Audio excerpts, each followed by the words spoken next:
High friends, welcome back to my channel. Good morning to all. आजचा दिवस सर्वांना सुंदर आणि आनंदाचा जाओ. माझ्या आजच्या आनंदाचं कारण आहे ही लागलेली या प्लांटला छोटीशी लाल कलरची छोटी छोटी सुंदर असे फ्लॉवर्स. मला कल्पना देखील नव्हती की या झाडाला फुलं वगैरे लागतात. शोचं प्लांट आहे म्हणून मी हे पाचगणीवरून आणलं होतं आणि आज त्याला अशी सुंदर फुलं लागलेत. जेव्हा आपल्याकडे झाडे लावायला जास्त जागा नसते किंवा झाडांची कमतरता असेल, कमी झाडे असतील, तेव्हा हे असं एखाद दुसरं जरी फूल कुठल्या तरी झाडाला उठलं ना, की त्याचा आनंद खूप छान असतो. कारण त्या एका फुलामुळं पूर्ण संपूर्ण ती गॅलरी किंवा ती जागा अशी खूप वेगळं त्याला स्वरूप आलेलं असतं, सुंदर स्वरूप आलेलं असतं, असं मला वाटतं. त्यांना झाडं लावून घर सजवण्याचा शौक असतो, प्लांटिंग प्रेमी असतात. त्यांना तर फूल काय एखादं पान जरी फुटलं, नवीन कोवळं पान जरी फुटलं, त्याचा सुद्धा त्यांना खूप आनंद वाटत असतो. असो. आणि इकडे नेहमीप्रमाणे सकाळचं रुटीन चाललेलं आहे. किती जरी आपण रुटीन वेगळं दाखवण्याचा प्रयत्न केला, तरी ते किचनचा समावेश त्यामध्ये असतो. किचन काही सुटत नाही. इकडे मी मस्तपैकी तोंडल्याची भाजी करायला घेतलेली आहे. इकडे ना भाजी चिरता चिरता माझ्या डोक्यात एकच विचार घुमत होता, की घरातील पसारा, बाकीच्या वस्तूंचे मॅनेजमेंट कसं करायचं? हा विचार माझ्या डोक्यात का येत होता, ते तुम्हाला येत्या काही ब्लॉगमध्ये समजेलच. पण घरातील पसारा जो प्रत्येक स्त्रीला रोज फेस करावा लागतो, त्याबद्दल मी एक लेख वाचला होता 1 वर्षापूर्वी, जो मला खूप भावला होता. त्याबद्दल मी तुम्हाला काही सांगू इच्छिते. घरातील स्त्री आणि पसारा म्हणजे घरातील स्त्रीची मानसिकता आणि पसारा यांचा खूप सारा संबंध असतो. याविषयी तो खूप छान सुंदर लेख होता. या पसाऱ्यांचं पण ना वेगवेगळं स्वरूप असतं. जेव्हा आपल्या घरामध्ये लहान लहान मुलं असतात, तेव्हा तो खेळण्याचा पसारा असतो, जो आपल्याला उचलता उचलता नाकी नऊ होतो. आणि जेव्हा हीच मुलं मोठी होतात, शाळेला जातात, तेव्हा वह्या, पुस्तकं, पेन, पेन्सिल यांचा तो पसारा असतो. आणि जेव्हा हीच मुलं आपली कॉलेजला जातात, तेव्हा सँडल्स, कपडे, बाकीच्या इतर सौंदर्य प्रसाधने यांचा तो पसारा होतो. या पसाऱ्याचं स्वरूप बदलतं आणि या पसाऱ्यानुसार घर सुद्धा आपलं बालपण, किशोरपण सगळ्या अवस्था अनुभवत असतं. पण हा पसारा काही कमी होत नाही. आणि हा घरातील सगळा पसारा घरातल्या स्त्रीलाच आवरावा लागतो. बहुत करून हा सगळा पसारा एक स्त्रीच आवरत असते, हँडल करत असते. तेव्हा हा घरातील सर्व काही पसारा आणि एका स्त्रीची मानसिकता यांचा खूप गहरा संबंध असतो. प्रत्येकाची विचार करण्याची पद्धत वेगळी असते. काही जण म्हणतात घर आहे म्हटल्यावर पसारा होणारच आणि पसारा हे घराच्या जिवंतपणाचं लक्षण आहे, असे ते पॉझिटिव्ह विचार करतात. काही जण पसारा आवरतात, बऱ्यापैकी पसारा व्यवस्थित आपलं घर नीटनेटकं ठेवतात आणि काही जणांचा अतिरेक असतो, की आपलं घर स्वच्छ असलं पाहिजे, अजिबात पसारा दिसला नाही पाहिजे. अशा अतिस्वच्छता प्रिय आणि काटेकोर घरामध्ये लहान मुलांना सुद्धा खेळण्याने खेळण्याची परवानगी नसते, कारण मग पसारा होतो आणि मग त्या पसाराचं टेन्शन येतं त्या घरच्या स्त्रीला. असे हे खूप सारे विचार स्वच्छतेच्या आणि पसाराच्या बाबतीत आपल्याला समाजामध्ये पाहायला मिळतात. पण प्रश्न समस्या इथे निर्माण होते मानसिकतेची, जेव्हा एखादी स्त्री पसाराच्या बाबतीत अगदी काटेकोर आहे, जी स्त्री आपलं घर व्यवस्थित नीटनेटकं ठेवते, स्वच्छ ठेवते, जिला जात्यात स्वच्छतेची आणि पसारा आवरण्याची किंवा नीटनेटकं राहण्याची सवय आहे, त्या स्त्रीचं कोणत्या तरी समस्येमुळे तिची मानसिकता कमजोर होते, तणावग्रस्त विचार मनामध्ये सुरू असतात किंवा कोणत्याही कारणामुळे आलेलं डिप्रेशन. मग ही जी स्त्री जे आपलं घर नीटनेटकं ठेवत असते, त्या स्त्रीच्या मनामध्ये जो विचारांचा पसारा चाललेला असतो, पसारा झालेला असतो, तो हळूहळू घरामध्ये सुद्धा दिसायला लागतो. अशा स्त्रीच्या घरामध्ये जर पसारा दिसायला लागला, तर एक तर तो तिच्या मानसिकतेशी संबंधित असतो किंवा कुठल्या तरी शारीरिक व्याधीशी संबंधित असतो. अशी ही एक बाजू म्हणजे जी स्त्री आपले घर नेहमी स्वच्छ ठेवते आणि अचानक घरामध्ये पसारा दिसू लागला, तर तो थोडासा तिच्या मानसिक ताणतणावाशी, स्ट्रेसशी रिलेटेड असतो. आणि याची दुसरी बाजू म्हणजे जी बऱ्याच जणांच्या बाबतीत घडते, घरातील भरपूर सारा पसारा बघून त्या घरातल्या स्त्रीचं मानसिक संतुलन, मानसिक स्वास्थ्य बिघडतं.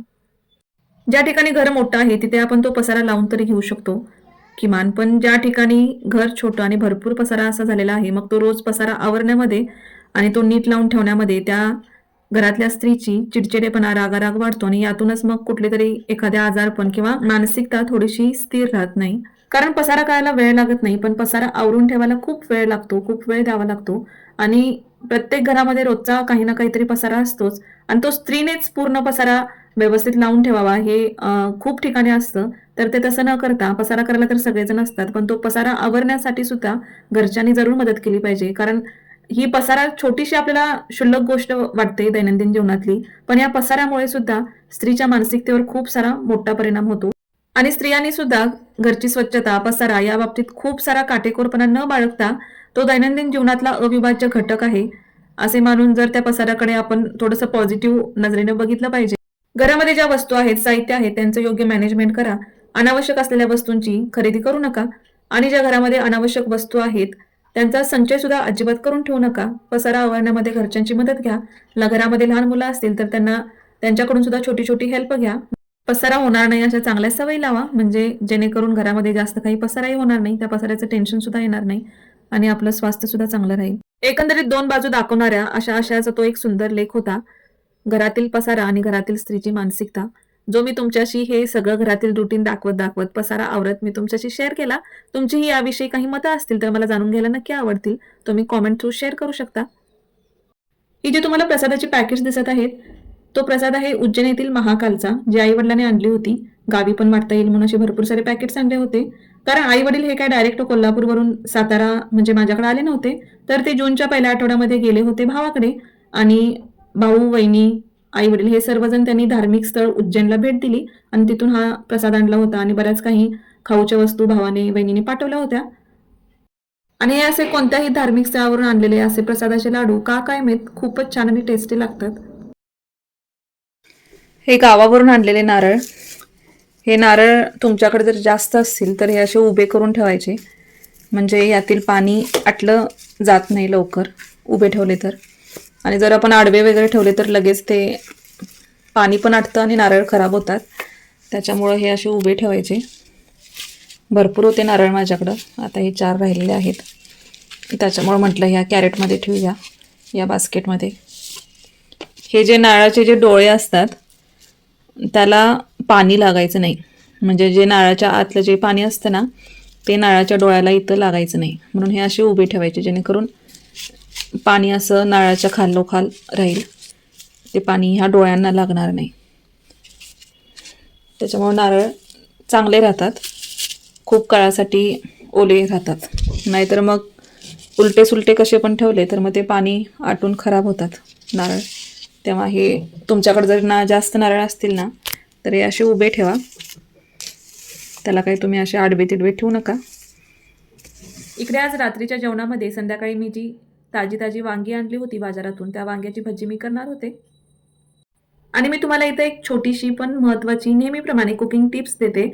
म्हणजे जेव्हा आपण भजी, तव्यावरचा झुणका किंवा ऑमलेट असे पदार्थ करतो, तेव्हा त्याच्यामध्ये तुम्ही आपण जी कांदा लसूण मिक्स केलेली जे तिखट आपण नेहमीचं स्वयंपाकघरामध्ये आपण जेवणासाठी वापरतो ते अजिबात वापरू नका.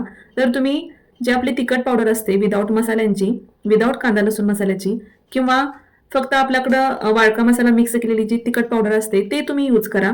आणि तुम्हीच फरक पहा, जेव्हा आपण कांदा लसूण मिक्स असलेली तिखट पावडर या पदार्थामध्ये घालतो आणि कांदा लसूण मिक्स नसलेली फक्त तिखट पावडर किंवा वाळका मसाला मिक्स असलेली फक्त तिखट पावडर जेव्हा घालतो, तेव्हा पदार्थाच्या टेस्टमध्ये किती फरक होतो, पदार्थ किती छान लागतो ते.